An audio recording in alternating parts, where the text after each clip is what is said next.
Welcome to the C.W. Steinle Perspective, exploring the intersections of science, religion, and culture through the lens of Christian understanding. I'm C.W. Steinle, and whether you're a lifelong believer, a curious skeptic, or somewhere in between, this is a place for honest questions, thoughtful dialogue, and hope-filled discovery. What if the greatest conflict in the modern world was never meant to exist? What if the tensions between Jews and Christians, stretching across centuries of history, bloodshed, and suspicion, was not the fulfillment of prophecy, but a departure from it? What if the peace everyone is searching for has already been accomplished? I want to take some time during this video to introduce my new book, The Fellowship of Christians and Jews. We are told the conflict surrounding Israel is political, territorial, historical. But beneath the map, there is something deeper, a spiritual fracture. Because long before modern borders were drawn, long before headlines and alliances, there was already a divide, not just between nations, but between two identities, Jew and Gentile. And according to the Bible, that divide was supposed to end. But here we are, still divided, still suspicious, still asking the wrong questions. As the book observes, Jews often ask, can Christianity be trusted? Christians often ask, does modern Israel fulfill prophecy? But Scripture asks something far more unsettling. Can Jew and Gentile truly be reconciled under one Messiah? The Apostle Paul made a radical claim. Not that peace will come, not that peace might come, but that peace already came through the cross. He wrote that the dividing wall between Jew and Gentile, a boundary reinforced by law, identity, and centuries of separation, was not negotiated. It was destroyed. Not symbolically, not politically, but decisively. A new reality was created. Not two peoples, but one. Not by erasing identity, nor by forcing conformity, but by forming something entirely new, one new man, a shared humanity, a shared access to God, a shared place in what Paul calls the Commonwealth of Israel. What if that's true? Then why does history tell a different story? Why did Christians persecute Jews? Why did Jews reject Christianity? Why did theology become hostility? The answer is uncomfortable. Because theology didn't just develop in isolation.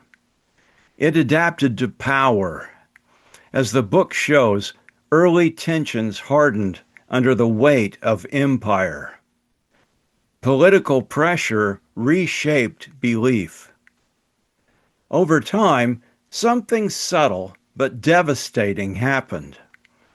Israel was spiritualized. Promises were reinterpreted. Identity was redefined. And eventually, Israel was no longer seen as central to God's plan.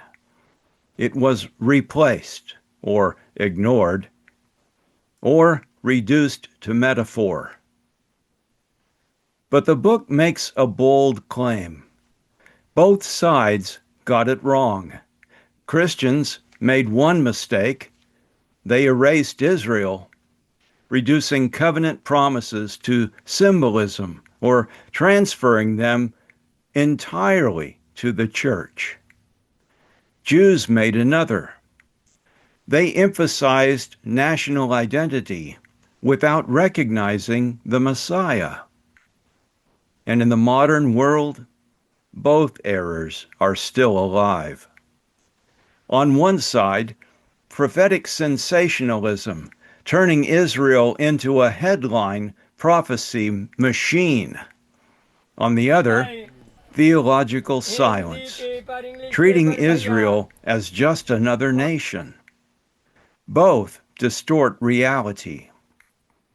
Both miss the point, because modern Israel is neither meaningless nor complete. It stands, as the book puts it, between promise and fulfillment. So what's the alternative? The book introduces a framework that refuses extremes. It holds three truths together. God has not abandoned Israel. The Messiah has already come. The story is not yet finished. Within this framework, something remarkable happens. Gentiles are included. Jews are not excluded, and neither must become the other. Because fellowship is not sameness, it is communion, a shared participation in something older, deeper, and already established. Not a new religion, but a reunited household. So if the barrier is gone, why does it still feel so real? Because history still sits in the room. Because memory distorts meaning. Because theology is often filtered through politics and pain. And because, perhaps most importantly, both sides have resisted the implications of the cross. The book makes this striking claim. The fellowship between Jews and Christians is not something we are trying to create. It is something that already exists. So the question is no longer, will peace come, but this: will we recognize it? Will we see what was accomplished? Will we step into what already exists? Because if the cross truly did what it claims, then the greatest barrier in human history has already been removed. And what remains is not a political problem, not even a historical one, but a theological one. And that changes everything. You can pick up The Fellowship of Christians and Jews at Amazon and other booksellers. And be sure and like and subscribe to my videos. Greatly appreciated. Till next time.